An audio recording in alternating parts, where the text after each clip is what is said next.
Hello guys, कैसे हो आप लोग। देखो, हमने पिछले वीडियो में बकल कैविटी तक कंप्लीट कर लिया था। अब बकल कैविटी के बाद फेरिंग्स के बारे में बात करते हैं। चलिए बात करते हैं फेरिंग्स।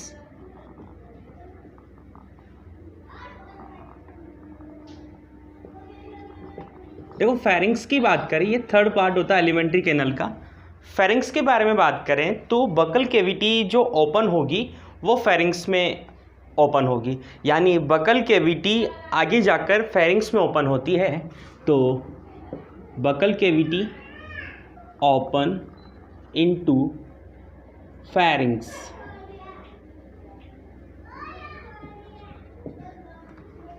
ठीक है। अब बकल के जो फेरिंग्स जो होता है उस फेरिंग्स पर एक लेयर की कोटिंग होती है या लाइनिंग होती है, उसे बोलते हैं स्ट्रैटिफाइड स्क्वैमस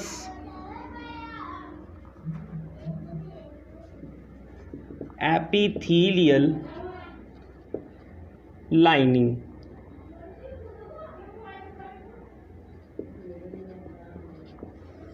तो स्ट्रैटिफाइड स्क्वैमस एपिथेलियल जो लेयर होती है उसकी कोटिंग इसके ऊपर होती है। इसके बाद बात करें, जो फेरिंग्स जो होता है वो कॉमन पाथ होता है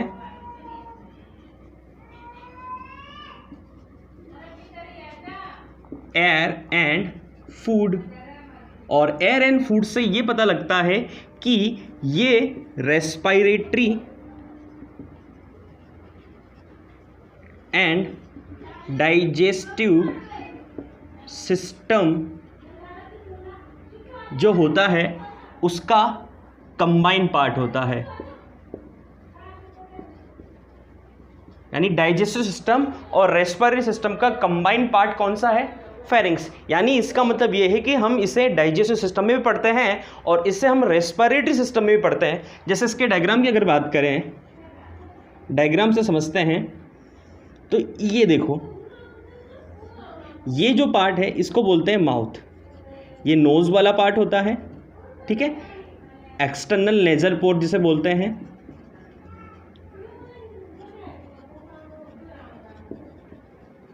और यहां पर ये इंटरनल नेजल पोर्ट, ठीक है। अब ये पूरा पार्ट जो होता है ये फेरिंग्स वाला पार्ट होता है, यानी बकल, ये माउथ, आगे जाकर बकल कैविटी, उसके बाद ये पूरा का पूरा जो पार्ट होता है वो होता है फेरिंग्स वाला पार्ट, ठीक है। अब ये जो फेरिंग्स होता है वो 3 पार्ट्स में कंसिस्ट होता है।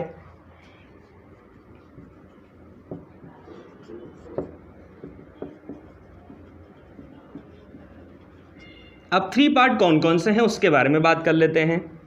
जैसे सबसे पहला पार्ट जो है वो है नेजो फेरिंग्स, सेकेंड है ओरो फेरिंग्स और थर्ड है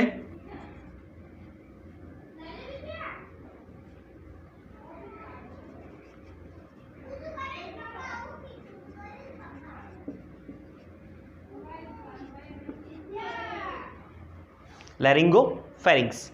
अब देखो, सबसे पहले बात करते हैं नेजोफेरिंग्स। ये इसका जो फेरिंग्स जो होता है उसका डोर्सल पार्ट होता है, ये मिडिल पार्ट होता है और ये वेंट्रल पार्ट, यानी ये अपर सरफेस, ये लोअर सरफेस और ये मिडिल पार्ट। यानी ये तो है नेजोफेरिंग्स, ये है ओरोफेरिंग्स और ये है लैरिंगोफेरिंग्स, ठीक है। नेजोफेरिंग्स के बारे में आगे बात करते हैं। नेजोफेरिंग्स जो होता है उसमें 2 पेयर पोर होते हैं। अब वो पोर कौन कौन से हैं? जैसे 1 पेयर जो होता है वो होता है इंटरनल नेजल पोर, और 1 पेयर जो होता है वो होता है यूस्टिकियन पोर। देखो, यूस्टिकियन पोर के बारे में बात करें, हम जब ईयर पढ़ेंगे तो ईयर जो होता है वो 3 पार्ट में डिवाइड होता है, एक्सटर्नल, मिडिल ईयर और इंटरनल ईयर। तो जो मिडिल ईयर जो होता है उस मिडिल ईयर में टिम्पैनिक कैविटी होती है जिससे ट्यूब लाइक स्ट्रक्चर निकलती है जिसे बोलते हैं यूस्टिकियन ट्यूब। और ये यूस्टिकियन ट्यूब कान से सीधे हमारे फेरिंग्स वाले पार्ट में खुलती है और फेरिंग्स के भी कौन से वाले पार्ट में खुलती है, नेज़ोफेरिंक्स वाले पार्ट में खुलती है। और ये यूस्टिकियन पोर जो होती है ये हमारे जो ईयर में जो प्रेशर होता है उस प्रेशर को मेंटेन करता है। यानी जैसे आपके ईयर में कोई ज़ोर से आवाज़ लगा दे तो ज़ोर से आवाज़ लगाने पर आपका जो माउथ होता है वो अपने आप ओपन हो जाता है। तो वो इसी वजह से ओपन होता है क्योंकि जो ईयर होता है उस ईयर की टिम्पैनिक कैविटी के प्रेशर को मेंटेन करने के लिए, बैलेंस करने के लिए आपके माउथ से जो एक्स्ट्रा एयर जो होती है, प्रेशर जो होता है उसको बाहर निकाल दिया जाता है। ठीक है, आगे बात करते हैं। ओरोफेरिंक्स जो होता है उस ओरोफेरिंक्स मिडिल पार्ट होता है फेरिंग्स का, और इसके बारे में आपको ध्यान रखना है कि यहां पर फेरेंजियल काइज्मा प्रेजेंट होता है। अब ये काइज्मा का मतलब होता है क्रॉस लाइक स्ट्रक्चर। जैसे यहां पर किस किस का क्रॉस होगा, एयर एंड फूड। तो ओरोफेरिंक्स वाले पार्ट में एयर और फूड दोनों का क्रॉस होगा। देखो यहां पर, देखो डायग्राम में देखो, ये तो है फूड, ये फूड यहां पर आ रहा है, ठीक है, और ये है एयर। अब देखो ये वाला जो पार्ट होता है इस वाले पार्ट में इन दोनों का क्रॉस होता है। कैसे, यहां पर दो ट्यूब लाइक स्ट्रक्चर होती है, ये तो है ट्रेकिया और ये वाला जो है इसे बोलते हैं इसोफेगस।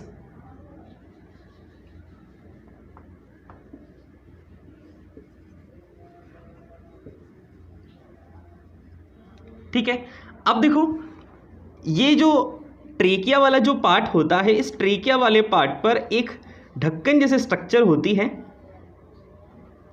इसे बोलते हैं एपिग्लोटिस, जो कार्टिलेज से बनी होती है। ये एपिग्लोटिस क्या करती है, जो फूड होता है उस फूड को यहां पर नहीं आने देती है, केवल एयर को। तो देखो यहां पर ये फूड तो कहां जा रहा है, इसोफेगस में, और ये जो एयर है ये कहां आ रही है, ट्रेकिया में। तो यहां पर ये जो क्रॉस होता है फूड एंड एयर का, वो कहां पर होता है, ओरोफेरिंक्स वाले पार्ट में। ठीक है, एक आता है लैरिंगोफेरिंक्स। अब जो लैरिंग्स वाला जो पार्ट होता है वो वेंट्रल पार्ट होता है, और यहाँ पर मैंने आपको पहले बता दिया ये एपिग्लोटिस जो होता है ट्रेकिया के जस्ट ऊपर, ये एक तरह से एलिमेंट्री कैनाल का ट्रैफिक पुलिसमैन होता है। यानी जैसे फूड और एयर जो होती है उसको डिस्ट्रीब्यूट करने का, यानी फूड को यहाँ पर ट्रेकिया में ये एपिग्लोटिस नहीं जाने देता। जब फूड खाते हैं या खाना जब हम खाते हैं तो उस टाइम ये एपिग्लोटिस निगलते समय ये एपिग्लोटिस बंद हो जाता है, तो फूड जो होता है वो इसोफेगस में ही एंटर होता है। अब इसोफेगस जो होता है इसका जो पोर होता है उसे बोलते हैं गुलेट, और ट्रेकिया की जो पोर होता है उसे बोलते हैं ग्लोटिस। ठीक है, अब एक चीज और आप लोगों को ध्यान रखनी है कि जो फेरिंग्स वाला जो पार्ट होता है उस फेरिंग्स में क्या होता है कि जो टॉन्सिल जो होते हैं उस टॉन्सिल से बनी एक स्ट्रक्चर होती है, रिंग लाइक स्ट्रक्चर बन जाती है। यानी बहुत सारे टॉन्सिल आपस में मिलकर एक रिंग लाइक स्ट्रक्चर बनाते हैं जिसे बोलते हैं वॉल्डेयर रिंग। वॉल्डेयर रिंग जो किससे बनती है, मैड अप टॉन्सिल। तो देखो ये जो वॉल्डेयर रिंग जो होती है उस वॉल्डेयर रिंग में 4 टाइप के टॉन्सिल्स प्रेजेंट होते हैं।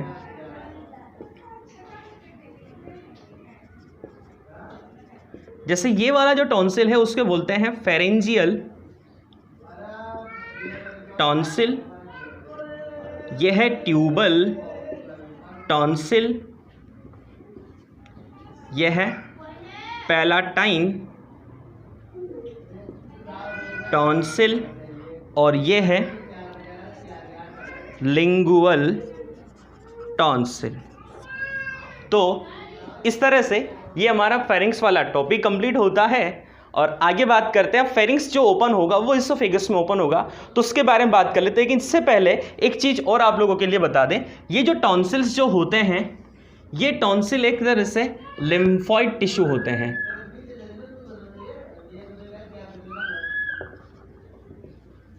और ये जो लिम्फॉइड टिश्यू जो होते हैं इनका जो वर्क होता है वो होता है एंटी बॉडी फॉर्मेशन। ठीक है। देखो एक चीज़ और है, एक बार एक एम्स में क्वेश्चन आया था कि जो फेरिंग्स जो होता है उस फेरिंग्स में कितने होल होते हैं। तो फेरिंग्स में अगर आप लोगों को हॉल की नंबर्स पूछा जाए तो हॉल्स के नंबर आप हमेशा 6 टिक ना करके 7 टिक करना। देखो समझो कैसे। देखो नेजोफेरिंग्स में कितने होल हैं, 2 और 2 4, यानी 2 इंटरनल नेजल पोर, 2 यूस्टिकियन पोर के पोर, ठीक है। तो 2 होल तो यानी 4 होल तो ये हो गए। उसके बाद ग्लोटिस एंड गुलेट 2 होल ये हो गए। और उसके बाद जो ओरोफेरिंग्स यानी माउथ वाला जो होता है वो भी गिना जाता है। तो 2 तो ये, 4 ये, तो 6 तो ये हो गए। यानी गुलेट ग्लोटिस 2, इंटरनल नेजल पोर 2, 4 हो गए, यूस्टेकियन पोर 6 हो गए, और एक माउथ वाला जो पोर है वो 7 हो गया। तो फेरिंग्स में जो हॉल होते हैं वो कितने होते हैं, 7। ये जरूर आप लोग ध्यान रखना। देखो बात करते हैं इसोफेगस की। 4th पार्ट होता है एलिमेंट्री कैनाल का सोफिगस।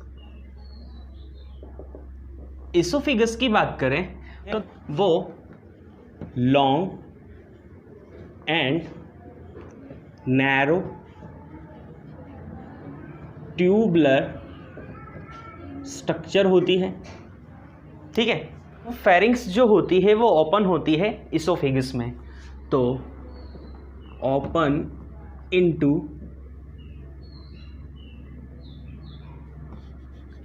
फेरिंग्स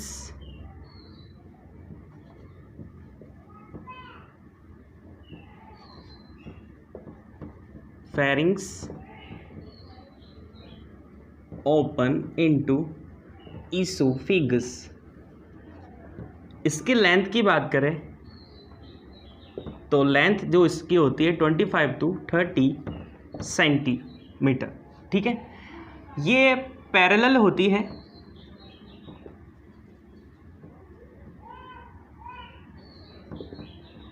ट्रेकिया के। जैसे ट्रेकिया आगे होता है तो ट्रेकिया के जस्ट पीछे इसोफेगस होती है। वॉलंटरी और इनवॉलंटरी मसल्स प्रेजेंट, यानी वॉलंटरी मसल्स भी प्रेजेंट होती है, इनवॉलंटरी मसल्स भी इसमें प्रेजेंट होती है। उसके बाद अगर बात करें इसकी वॉल की, तो इसकी वॉल जो होती है, देखो मैं इसकी वॉल पढ़ा देता हूं, आपको सबकी वॉल एक जैसी ध्यान रखनी है। अगर वो स्टमक की पूछे तो स्टमक की कुछ स्पेशल चीज़ होगी तो मैं स्पेशल चीज़ वहां पर बता दूंगा। बाकी आप लोगों को इसी से आपको देखना है कि इसोफेगस की जैसी वॉल थी वैसे स्टमक की भी होगी, इंटेस्टाइन की भी वैसी ही होगी, ठीक है। तो इसकी वॉल जो होती है उसमें 4 लेयर्स होती हैं। सबसे पहली लेयर जो होती है उसे बोलते हैं सिरोसा। दूसरी लेयर एक्सटर्नल मसल्स लेयर, सब म्यूकोसा थर्ड होती है, सब म्यूकोसा और म्यूकोसा। सिरोसा की अगर हम लोग बात करें तो इसे विस्केरल पेरिटोनियम बोलते हैं।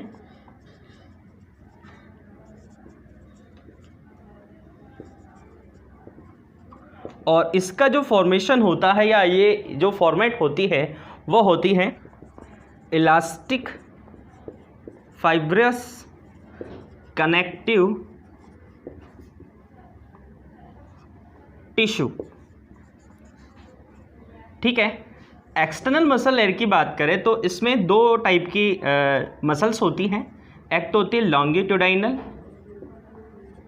एक होती है सर्क्यूलर, ठीक है। सब म्यूकोसा की बात करें तो सब म्यूकोसा जो फॉर्मेशन होता है इसका वो कनेक्टिव टिश्यू, और इस कनेक्टिव टिश्यू में कंटेन होते हैं nerves, elastic and collagen fibre, blood and lymph vessel ठीक है। और उसके बाद म्यूकोसा वाला जो पार्ट होता है, उस म्यूकोसा वाले पार्ट की अगर हम बात करें तो ये जो बना होता है वो स्ट्रैटिफाइड स्क्वैमस एपिथीलियम। ठीक है, तो ये आप लोगों को इसोफेगस के बारे में ध्यान रखना है कि इसोफेगस जो होती है उसकी लेंथ 25 to 30 होती है। फेरिंग्स ओपन होती है इसोफेगस में, ये पैरेलल होती है ट्रेकिया के, वॉलेंट्री इनवॉलेंट्री मसल्स प्रेजेंट होती है और इसकी जो वॉल होती है वो 4 लेयर में डिवाइड होती है। सबकी वॉल 4 लेयर में डिवाइड होती है। आप लोगों को डिफरेंट चीज़ें वो ज़्यादा ध्यान रखनी है। आगे बात करते हैं अब इसका वर्क जो अगर बात करें इसोफेगस, तो इसोफेगस बस देखो डाइजेशन का काम इसोफेगस का नहीं होता, ना ही फेरिंग्स का होता। थोड़ा सा डाइजेशन बगल के वीडियो में होता है, जब हम डाइजेशन की मैकेनिज्म पढ़ेंगे तब वहाँ बात करेंगे। अभी हम केवल एनाटॉमी पढ़ रहे हैं, स्ट्रक्चर पढ़ रहे हैं, तो स्ट्रक्चर के बारे में बात करते हैं। ठीक है, अब आगे बात करते हैं स्टमक की, बात करते हैं स्टमक की। एलिमेंट्री कैनाल का 5th नंबर का पार्ट होता है स्टमक। देखो स्टमक के बारे में बात करें तो सबसे पहली चीज़ ये होती है कि जो इसोफेगस होता है वो ओपन होता है स्टमक में। ये मोस्ट स्पून मतलब फूला हुआ एंड पॉकेट लाइक स्ट्रक्चर होती है। ये जो पार्ट होता है इसमें जो फूड होता है उस यानी जो फूड होता है उसको अनस्टेबल स्टोर किया जाता है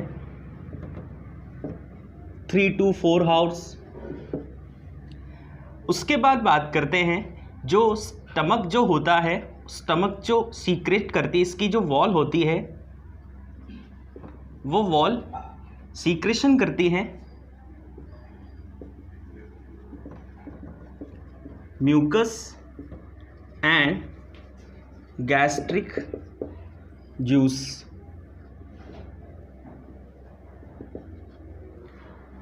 इसके लोकेशन की बात करें तो देखो किसी भी बॉडी का डायग्राम जब हम बनाते हैं तो आप लोगों को ध्यान रखना है कि वो सीधा डायग्राम बनता है ह्यूमन बॉडी का, लेकिन जब हम इसको बनाते हैं तो हमारा जो राइट हैंड जो होता है वो लेफ़्ट साइड की तरफ होता है। यानी आप लोगों को ध्यान रखना है कि ये जो साइड है लेफ़्ट साइड यही रहेगी और राइट साइड यही रहेगी, लेकिन जब बनाते हैं तो हमारे राइट हैंड की तरफ लेफ़्ट साइड रहती है और इधर राइट साइड रहती है। तो जो स्टमक जो होता है वो कहाँ कौन सी साइड होता है? Left side. ठीक है, लेफ़्ट साइड होने के बाद ये डायफ्राम जो होता है उसके बिलो नीचे की तरफ होता है इस तरीके से।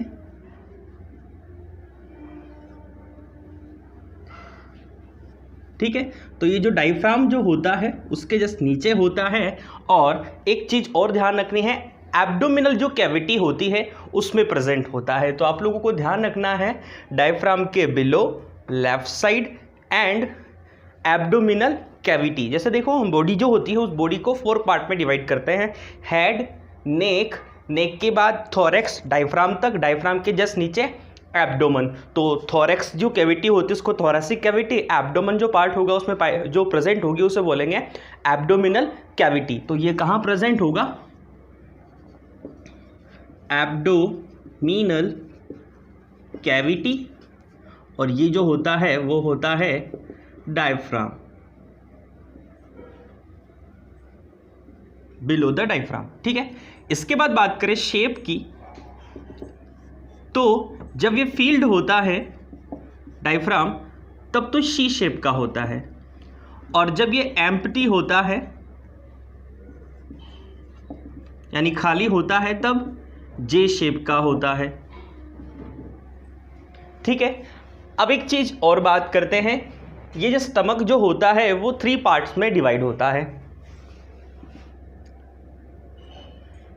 पहला पार्ट जो होता है उसे बोलते हैं कार्डियक स्टमक, दूसरा फंडिक स्टमक, और तीसरा पाइलोरिक स्टमक।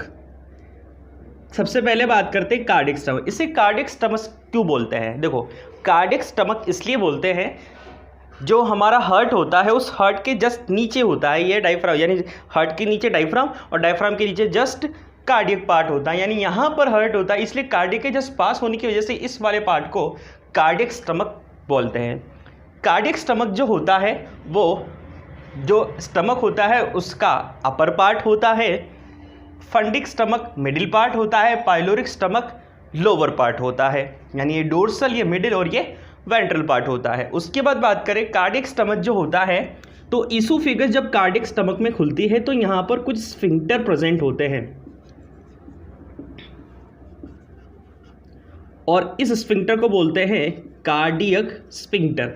ये क्या करता है, जब फूड आता है तो फूड को अपोजिट डायरेक्शन में जाने से रोकने का वर्क किया जाता है, यानी कार्डियक स्टमक से वापस फूड इसोफेगस में नहीं जाए उसको रोकने के लिए यहाँ पर कुछ स्फिंक्टर होते हैं जिनको बोलते हैं कार्डियक स्फिंक्टर। फंडिक स्टमक, यानी फंडिक जो स्टमक होती है उसकी बात करें तो ये बॉडी ऑफ स्टमक होता है, सबसे लार्ज पार्ट होता है और स्टमक का 80% पार्ट जो होता है वो फंडिक स्टमक का होता है और गैस्ट्रिक ग्लैंड जो होती है, जो गैस्ट्रिक जो उसका सीक्रेशन जो करती है वो फंडिक स्टमक से ही होता है। उसके बाद बात करें पाइलोरिक स्टमक की, तो ये पाइलोरिक जो स्टमक जो होता है वो लोअर, यानी इसका जो लोअर पार्ट होता है स्टमक का वहाँ पर प्रेजेंट होता है, सबसे स्मॉल होता है और पाइलोरिक स्टमक आगे जाकर एक नैरो ट्यूबलक स्ट्रक्चर बनाता है जिसे बोलते हैं पाइलोरिक ट्यूब। ठीक है, और यहाँ पर भी कुछ दो स्फिंक्टर प्रेजेंट होते हैं जिन्हें बोलते हैं पाइलोरिक स्फिंक्टर, जो भी फूड को अपोजिट डायरेक्शन में जाने से रोकने का वर्क करते हैं। अब एक चीज़ आप लोगों को ध्यान रखनी है कि जो स्टमक जो होता है उस स्टमक में जो इसकी जो वॉल होती है, इसकी वॉल में जो लेयर्स होती हैं वो 4 ही लेयर्स होती है। सबसे पहली लेयर सिरोसा, दूसरी layer external muscles layer, third सब म्यूकोसा और 4 म्यूकोसा। आप लोगों को सारी एक जैसी इसोफेगस जैसा ही ध्यान रखना है। इसोफेगस में जो मैंने आप लोगों को लिखाया या पढ़ाया है वही आप लोगों को ध्यान रखना है। अब डिफरेंट क्या है वो चीज़ आप ध्यान रखें कि जो एक्सटर्नल मसल्स लेयर जो होती हैं वहाँ पर देखो इसोफेगस में 2 ही लेयर्स होती हैं, यानी 2 ही टाइप की मसल्स होती हैं, एक तो लॉन्गिट्यूडाइनल और एक सर्कुलर। यहाँ पर लॉन्गिट्यूडाइनल सर्कुलर के साथ साथ ऑब्लिक मसल भी होती है, यानी आप लोगों को ध्यान रखना है कि जो स्टमक जो होता है उसमें ऑब्लिक जो मसल्स होती है वो भी प्रेजेंट होती है, लॉन्गिट्यूडाइनल एंड जो सर्कुलर होती है वो तो प्रेजेंट होती है, उसके साथ साथ ऑब्लिक मसल भी प्रेजेंट होती है। तो ये एक स्पेशल पॉइंट हो गया स्टमक का। एक चीज़ और ध्यान रखना आप लोग, जो इसोफेगस जो होता है उस इसोफेगस का जो सब म्यूकोसा वाला जो पार्ट होता है वो बहुत ज़्यादा थिक होता है जितने भी एलिमेंट्री कैनाल की जो पार्ट्स होते हैं उनमें से। तो एलिमेंट्री कैनाल के जितने भी पार्ट्स होते हैं उनमें सबसे ज़्यादा थिकनेस जो होती है वो सब म्यूकोसा वाले पार्ट में होती है और सब म्यूकोसा वाला पार्ट किसका, इसोफेगस का। तो इसोफेगस का सब म्यूकोसा वाला जो पार्ट होता है वो सबसे ज़्यादा थिक होता है। तो ये चीज़ ध्यान रखना, आप लोगों के नीट में या एम्स में ऐसा क्वेश्चन पूछ लिया जाता है।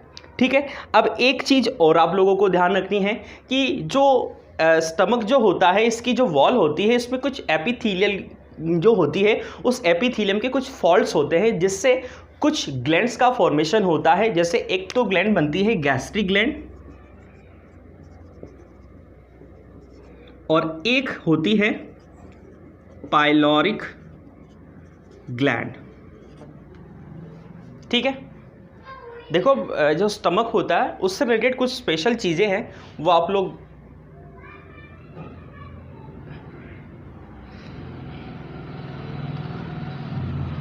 देखो, स्टमक से रिलेटेड कुछ ऐसे डिजीज़ हैं या कुछ ऐसे स्पेशल पॉइंट्स हैं जो आप लोगों के आगे काम आएंगे, तो उनके बारे में भी बात कर लेते हैं। जैसे सबसे पहली चीज़ बात करते हैं, एक होता है हीटल हर्निया।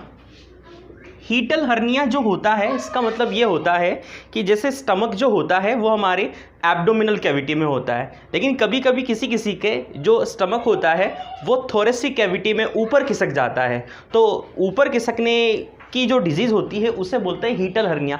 एक हर्निया नॉर्मल होता है, उस नॉर्मल हर्निया को बोलते हैं, जिसे टेस्टिस हर्निया बोलते हैं। उसमें क्या होता है, जो टेस्टिस जो होते हैं वो एब्डोमिनल कैविटी से बाहर होते हैं, तो कभी कभी टेस्टिस एब्डोमिनल कैविटी में खिसक जाते हैं, उसे बोलते हैं हर्निया। ठीक है, उसके बाद बात करते हैं हार्टबर्न। देखो हार्टबर्न क्या होता है, कभी कभी क्या होता है, जो गैस्ट्रिक जूस जो होता है वो गैस्ट्रिक जूस जो होता है वो इसोफेगस में चला जाता है, जिससे थोड़ी सी जलन जैसा फील होता है या एसिडिटी जैसी फील होती है, तो उसे बोलते हैं हार्टबर्न। ठीक है, उसके बाद बात करते हैं हंगर पैग। ये हंगर पैग क्या होते हैं, जब आमाशय बिल्कुल खाली हो जाता है या स्टमक जो होता है वो बिल्कुल एम्प्टी है, फूड नहीं है उसमें, बिल्कुल खाली है, तो खाली जो स्टमक होता है उसमें कुछ बल्क प्रेजेंट होते हैं, लॉन्गिट्यूडाइनल बल्क प्रेजेंट होते हैं, जिसे बोलते हैं हंगर पैग। एक और होता है पैप्टिक अल्सर। पैप्टिक अल्सर का मतलब आप समझ ही गए होंगे कि जो स्टमक जो होता है उसमें एसिडिटी ज़्यादा होने की वजह से, HCl जो होती है उसकी कंसंट्रेशन ज़्यादा होने की वजह से जो स्टमक होता है उसमें छाले जैसा फील होता है, यानी छाले हो जाते हैं, तो उसे बोलते हैं पैप्टिक अल्सर। उसके बाद बात करते हैं ग्रिट टैकन। देखो ग्रिट टैकन क्या होता है, जो डेजर्ट में कुछ बर्ड्स होती है, डेजर्ट जो बर्ड्स होती हैं, तो डेजर्ट में रहने वाली जो बर्ड्स होती हैं वो कंकड़ पत्थर को खा लेती हैं कभी कभी, तो उन कंकड़ पत्थर खाने के बाद भी उनकी जो स्टमक जो होता है वो डैमेज नहीं होता, क्योंकि उनकी जो स्टमक जो होता है वो कोटेड हो जाता है, टाइट कोटेड होता है, इस वजह से उसे बोलते हैं ग्रिट टैकन। ठीक है, तो ये सारी बातें स्टमक के बारे में थी। देखो एक चीज़ और, जो कैटल्स जो होते हैं ना, कैटल्स का जो स्टमक होता है ना वो 4 पार्ट में डिवाइड होता है, उनके नाम आप ध्यान रखें। कैटल्स जो एनिमल्स होते हैं, जैसे सबसे रूमन, रेटिकुलम, एबो, मैसम, ओमेसम। एक चीज़ और आप लोगों को ध्यान रखनी है कि जो स्टमक जो होता है ना उसके जो 3 पार्ट होते हैं, कार्डियक स्टमक, फंडिक स्टमक और पाइलोरिक स्टमक, इसके मेडिकल टर्म में भी नाम होते हैं। जैसे कार्डियक को बोलते हैं फंडस और फंडिक को बोलते हैं कार्पस, फंडस कार्पस, और जो पाइलोरिक होता है उसको बोलते हैं एंट्रम। तो नॉलेज के लिए ध्यान रखें इस चीज़ को। एक चीज़ और आप लोगों को ध्यान रखनी है, देखो एक चीज़ तो होती है स्फिंक्टर और एक होते हैं वॉल्व। जैसे स्फिंक्टर जो होते हैं वो इस शेप में होते हैं और जो वॉल्व होते हैं वो ऐसे होते हैं। ठीक है, तो स्फिंक्टर जो होते हैं वो इस तरीके से ओपन होते हैं, इस तरीके से स्फिंक्टर, और जो वॉल्व होते हैं वो इस तरीके से ओपन होते हैं। तो ये चीज़ आप लोगों को ध्यान रखनी है, स्फिंक्टर ऐसे होते हैं और वॉल्व ऐसे होते हैं। ये तो स्फिंक्टर और ये वॉल्व। ठीक है, अब बात करते हैं इंटेस्टाइन की। एलिमेंट्री कैनाल का 6 नंबर का पार्ट होता है इंटेस्टाइन। 2 पार्ट्स में डिवाइड होता है। पहले पार्ट की बात करते हैं स्मॉल इंटेस्टाइन। देखो स्मॉल इंटेस्टाइन की बात करें तो सबसे पहली चीज़ तो ये आती है, ये लॉन्ग स्ट्रक्चर होती है, ट्यूब लाइक स्ट्रक्चर होती है, कॉइल्ड होती है। और इससे पहले भी एक चीज़ ये आती है कि एक तो होती है, जैसे इंटेस्टाइन के 2 पार्ट्स होते हैं, एक तो small intestine and large intestine.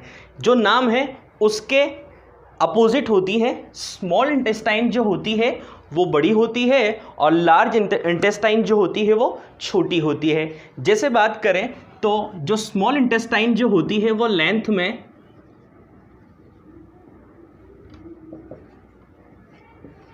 यानी जो इसकी जो लेंथ होती है वो लार्ज होती है और जो इसका डायामीटर होता है वो शॉर्ट होता है। ठीक है, आगे बात करें स्मॉल इंटेस्टाइन के लेंथ की बात करें तो ये 3 मीटर इसकी लेंथ होती है और स्मॉल इंटेस्टाइन जो होती है वो 3 पार्ट्स में डिवाइड होती है। पहले पार्ट की बात करते हैं, ड्यूडेनम। देखो ड्यूडेनम जो होता है वो यू शेप होता है। इसकी लेंथ की बात करें 25 सेंटीमीटर इसकी लेंथ होती है और इसमें 2 आर्म्स होती हैं। एक तो पार्ट होता है प्रोक्सिमल आर्म और एक होती है डिस्टल आर्म। इसकी जो प्रोक्सिमल आर्म होती है वो कनेक्ट होती हैं स्टमक से।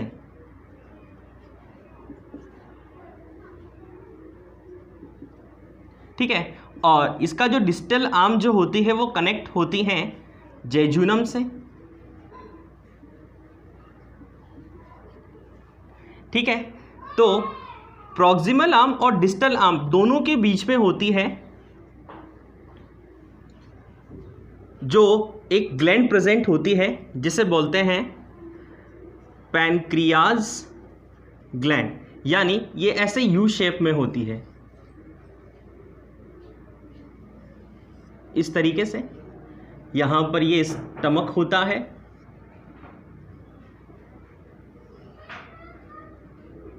और ये यू शेप में, तो ये प्रोक्सिमल और ये डिस्टल, इन दोनों के बीच में यहां पर पैनक्रियाज ग्लैंड प्रेजेंट होती है, प्रोक्सिमल आर्म और डिस्टल आर्म दोनों के बीच में। अब ड्यूडेनम जो होता है, उस ड्यूडेनम की जो वॉल होती है, इस ड्यूडेनम की वॉल जो होती है उस पर एक ग्लैंड प्रेजेंट होती है जिसे बोलते हैं ब्रूनर ग्लैंड। और ये इंटेस्टाइनल जूस का सीक्रेशन करती है। ठीक है, तो ये था ड्यूडेनम वाला पार्ट। अब बात करते हैं जेजुनम। देखो जेजुनम के बारे में बात करें तो जेजुनम जो होती है वो लॉन्ग एंड कॉइल्ड स्ट्रक्चर होती है। ठीक है, और उसके बाद बात करें, इसकी जो लेंथ है वो होती है 1 मीटर। और जेजुनम जो होती है, उस जेजुनम की जो वॉल होती है, इस जेजुनम की वॉल पर कुछ वर्टिकल बल्क प्रेजेंट होते हैं जिन्हें बोलते हैं प्लीका सर्क्युलरिस।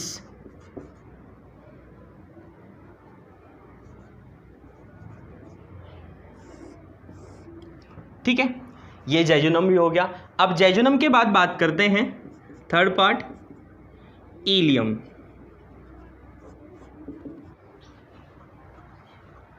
अब बात करते हैं इंटेस्टाइन की। एलिमेंट्री कैनाल का 6 नंबर का पार्ट होता है इंटेस्टाइन। 2 पार्ट्स में डिवाइड होता है। पहले पार्ट की बात करते हैं स्मॉल इंटेस्टाइन। देखो स्मॉल इंटेस्टाइन की बात करें तो सबसे पहली चीज़ तो ये आती है, ये लॉन्ग स्ट्रक्चर होती है, ट्यूब लाइक स्ट्रक्चर होती है, कॉइल्ड होती है। और इससे पहले भी एक चीज़ ये आती है कि एक तो होती है, जैसे इंटेस्टाइन के 2 पार्ट्स होते हैं, एक तो small intestine and large intestine. जो नाम है उसके अपोजिट होती है। स्मॉल इंटेस्टाइन जो होती है वो बड़ी होती है और लार्ज इंटेस्टाइन जो होती है वो छोटी होती है। जैसे बात करें तो जो स्मॉल इंटेस्टाइन जो होती है वो लेंथ में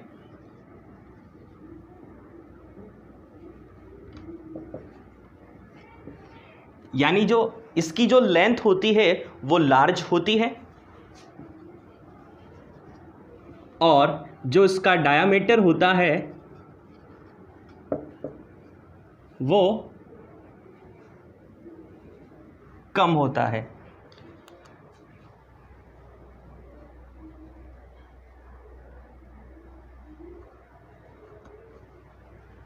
जो डायामीटर होता है वो शॉर्ट होता है। ठीक है, आगे बात करें स्मॉल इंटेस्टाइन की लेंथ की बात करें तो ये 3 मीटर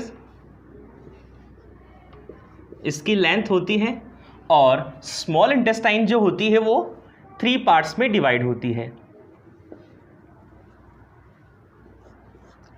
पहले पार्ट की बात करते हैं, ड्यूडेनम। देखो ड्यूडेनम जो होता है वो यू शेप होता है। इसकी लेंथ की बात करें 25 सेंटीमीटर इसकी लेंथ होती है और इसमें 2 आर्म्स होती हैं। एक तो पार्ट होता है प्रोक्सिमल आर्म और एक होती है डिस्टल आर्म।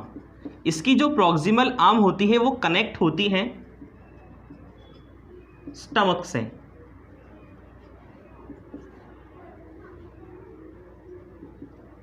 ठीक है, और इसका जो डिस्टल आर्म जो होती है वो कनेक्ट होती हैं जेजुनम से। ठीक है, तो प्रॉक्सिमल आर्म और डिस्टल आर्म दोनों के बीच में होती है जो एक ग्लैंड प्रेजेंट होती है जिसे बोलते हैं पैनक्रियाज ग्लैंड, यानी ये ऐसे यू शेप में होती है इस तरीके से। यहां पर ये स्टमक होता है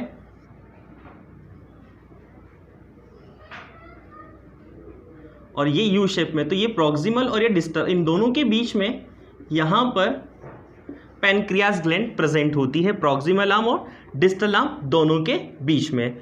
अब ड्यूडेनम जो होता है, उस ड्यूडेनम की जो वॉल होती है, इस ड्यूडेनम की वॉल जो होती है उस पर एक ग्लैंड प्रेजेंट होती है जिसे बोलते हैं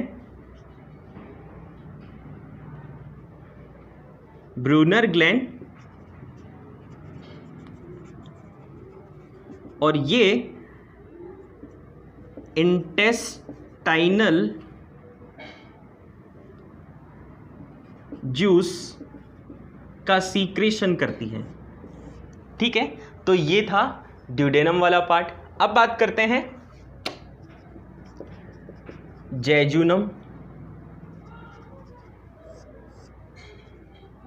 देखो जेजुनम के बारे में बात करें तो जेजुनम जो होती है वो लॉन्ग एंड कॉइल्ड स्ट्रक्चर होती है।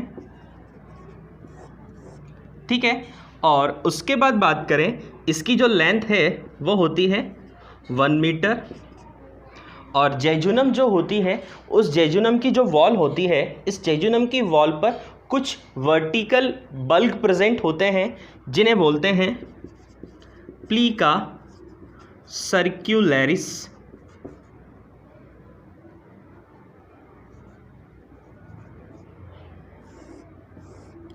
ठीक है, ये जेजुनम भी हो गया।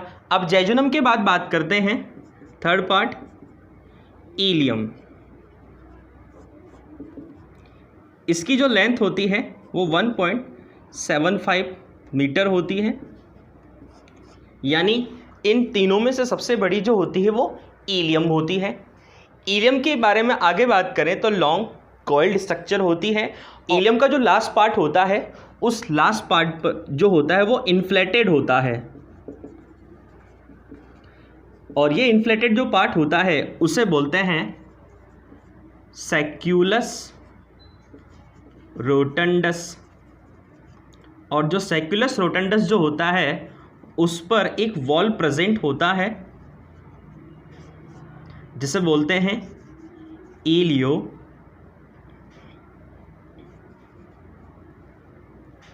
Sickle wall. ठीक है, अब इलियम जो होती है, इस इलियम की जो वॉल होती है, इस वॉल पर कुछ बल्क प्रेजेंट होते हैं या फॉल्ड प्रेजेंट होते हैं जिन्हें बोलते हैं फॉल्ड ऑफ कैरिंग, या फिर इसे प्लीका सर्क्युलरिस भी बोलते हैं। और इसमें 3 स्ट्रक्चर प्रेजेंट होती हैं।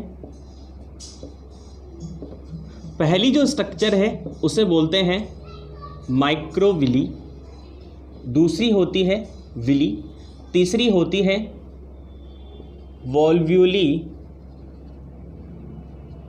कॉनिवेंटिस, ये फिंगर लाइक स्ट्रक्चर होती है, सॉरी ये हेयर लाइक स्ट्रक्चर होती है, हेयर लाइक, ये फिंगर लाइक स्ट्रक्चर होती है,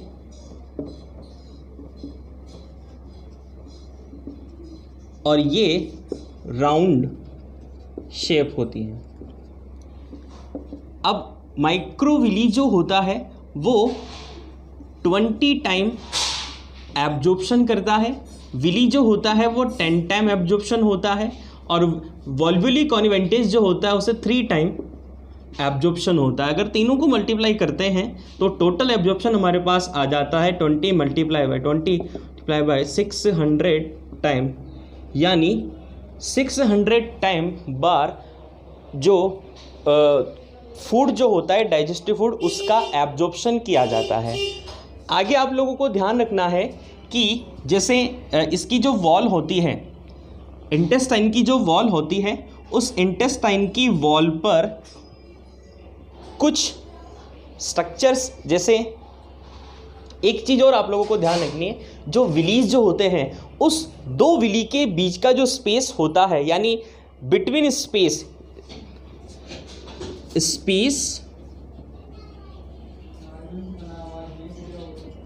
बिटवीन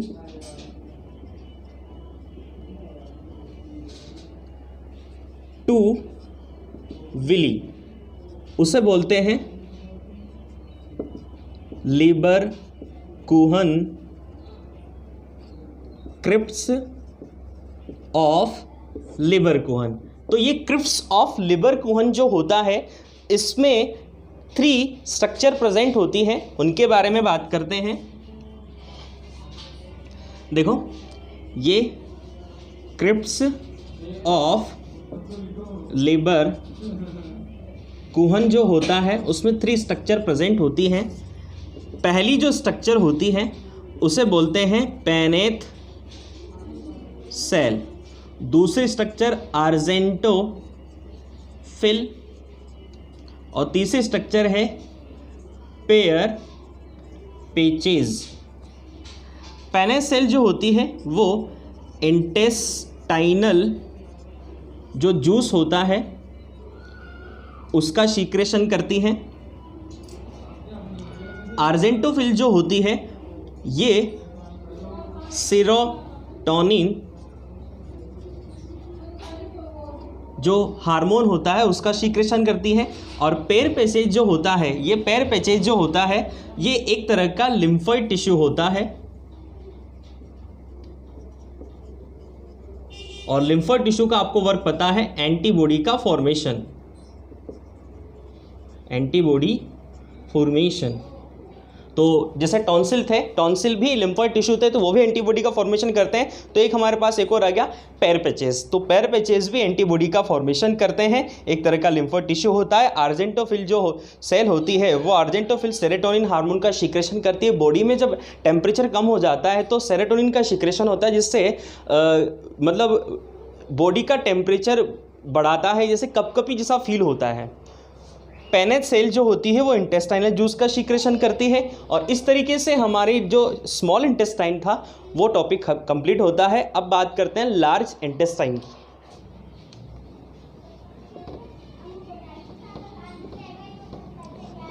देखो लार्ज इंटेस्टाइन की बात करें तो इसकी जो लेंथ होती है वो स्मॉल होती है, स्मॉल लेंथ, एंड इसकी जो डायमीटर होता है वो ग्रेटर होता है।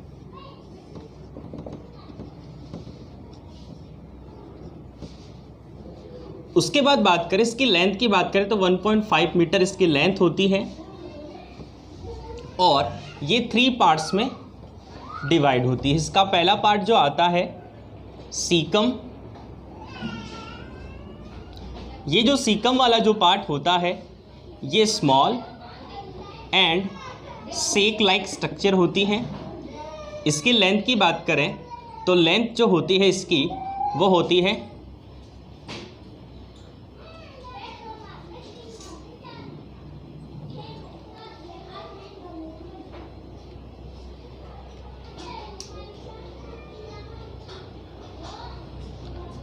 7.5 सेंटीमीटर। उसके बाद बात करते हैं सीकम जो पार्ट होता है वो ह्यूमन में वेस्टिजियल होता है। इन ह्यूमन जो सेल्यूलोज होता है उसकी डाइजेशन साइट होती है, यानी सेल्यूलोज का जो डाइजेशन होता है वो सीकम वाले पार्ट में होता है। अब जो वेजिटेरियन होते हैं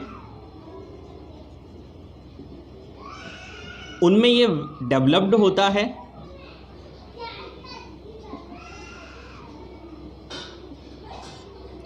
उसके बाद आगे बात करें जो सीकम का जो एंड पार्ट होता है, ये एंड पार्ट जो होता है वो उस पर फिंगर लाइक स्ट्रक्चर प्रेजेंट होती है जिसे बोलते हैं वर्मी फॉर्म अपेंडिक्स। अब ये जो वर्मी फॉर्म अपेंडिक्स जो होता है इसे ब्लाइंड सेक भी बोलते हैं। इसकी लेंथ 6 to 8 सेंटीमीटर होती है और ये ह्यूमन में वेस्टिजियल होता है। आगे अगर हम बात करें तो ये मेड अप होता है, यानी बना होता है लिम्फोइड टिश्यू। तो यहाँ पर हमारे पास लिम्फो टिश्यू कौन कौन सा आगे टॉन्सिल लिम्फो टिश्यू होता है, उसके बाद पैर पैचेट लिम्फो टिश्यू होता है और जो वर्मीफॉर्म अपेंडिक्स होती है वो भी लिम्फो टिश्यू होता है। यानी सबका काम क्या होता है, लिम्फो टिश्यू का जो एंटीबॉडी होती है उसका फॉर्मेशन करने का काम होता है। ये तो था सीकम वाले पार्ट की बात। अब सीकम के बाद दूसरा जो पार्ट आता है हमारे पास वो पार्ट को उस पार्ट का नाम है कॉलोन।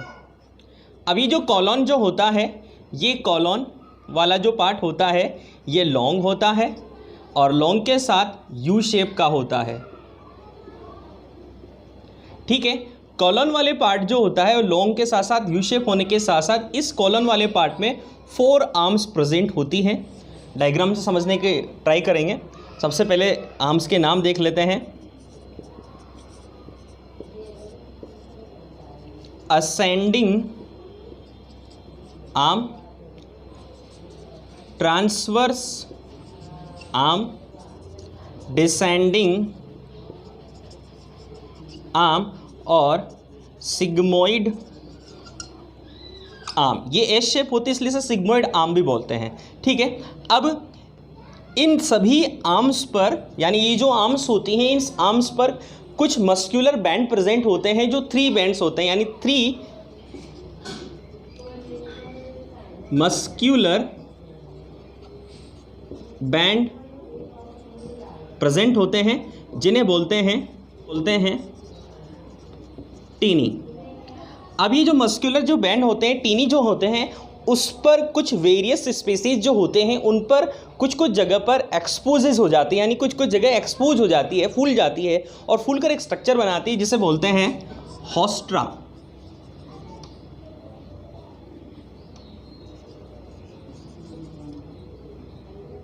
होस्ट्रा।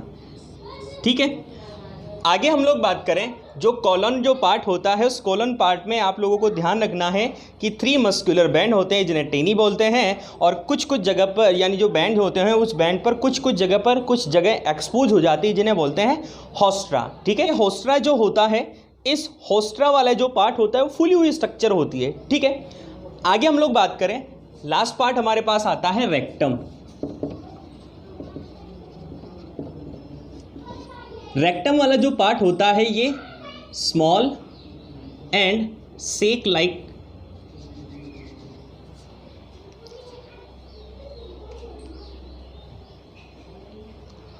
रेक्टम वाला जो पार्ट होता है वो लॉन्ग एंड ट्यूबुलर पार्ट होता है।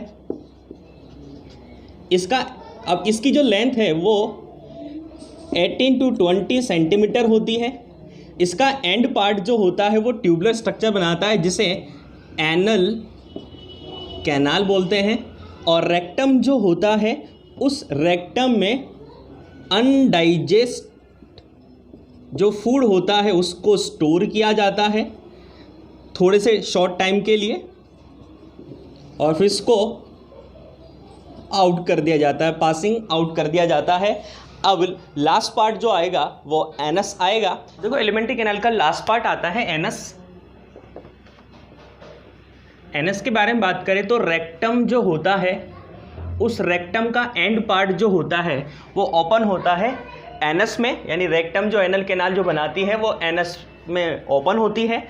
और एनस जो होता है उस पर कंट्रोल होता है कुछ स्फिंक्टर का, और ये स्फिंक्टर दो टाइप के होते हैं, इंटरनल स्फिंक्टर और एक्सटर्नल स्फिंक्टर। इंटरनल स्फिंक्टर जो होता है वो बना होता है इनवॉलंटरी मसल्स से, और एक्सटर्नल जो स्फिंक्टर होता है वो बना होता है वॉलंटरी मसल्स से। तो ये हमारे एलिमेंट्री कैनाल के सारे पार्ट कंप्लीट होते हैं। अब इसको डायग्राम से देखते हैं। तो देखो हमने ये स्टमक जो था,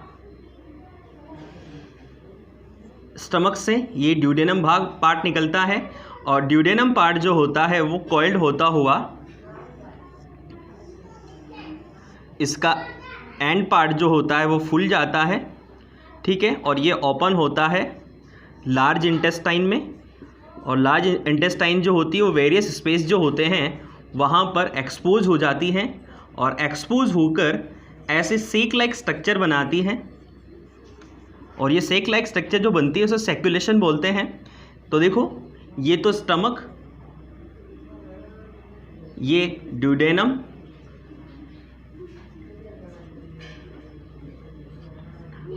ये जैजुनम, और ये इलियम। इलियम का एंड पार्ट जो होता है वो फूल कर सैक्युलस रोटंडस बनाता है, जिसमें एक वॉल प्रेजेंट होता है जिसे इलियो सीकल वाल्व प्रेजेंट होता है। अब देखो ये जो लार्ज इंटेस्टाइन जो होते हैं, ये ड्यूडेनम, जेजुनम, इलियम तो स्मॉल इंटेस्टाइन के पार्ट होते हैं। अब लार्ज इंटेस्टाइन जो होती है उसमें 4 आर्म्स होती है। ये पहली आर्म जो होती है उसे बोलते हैं असेंडिंग आर्म, ये जो होती है उसे बोलते हैं ट्रांसवर्स आर्म, और ये जो होती है उसे बोलते हैं डिसेंडिंग आर्म, और इसे बोलते हैं सिग्मोइड आर्म, ठीक है। और ये होता है एनस, ठीक है। और एनस में एनस स्फिंक्टर होते हैं। अब देखो यहाँ पर कुछ मस्क्यूलर बैंड प्रेजेंट होते हैं, जो 3 मस्क्यूलर बैंड होते हैं, जिनमें से एक डोर्सल और 2 लैटेरल होते हैं। यानी ये बीच वाला जो होता है ये डोर्सल सरफेस पर होता है, और दोनों साइड वाले जो होते हैं वो लैटेरल साइड में होते हैं। यानी एक तो डोर्सल और 2 लैटेरल, ठीक है, जिन्हें बोलते हैं टीनी, ठीक है। और इस टीनी पर ही कुछ कॉस्ट लाइक स्ट्रक्चर होती हैं, सेक लाइक स्ट्रक्चर होती हैं। इस सेक लाइक स्ट्रक्चर जो होती है जिसे बोलते हैं होस्ट्रा, ठीक है। तो ये सारी स्ट्रक्चर थी जो हम लोगों ने बात करी थी। तो यहाँ पर हम लोग एलिमेंट्री जो कैनाल है उस एलिमेंट्री कैनाल के सारे पार्ट्स के बारे में डिटेल से स्टडी कर लिया। अब इसके बाद जो नेक्स्ट जो हमारा टॉपिक आएगा वो आएगा एसोसिएटेड ग्लैंड्स, जिसमें हम पांचों की पांचों एसोसिएटेड ग्लैंड्स के बारे में बात करेंगे।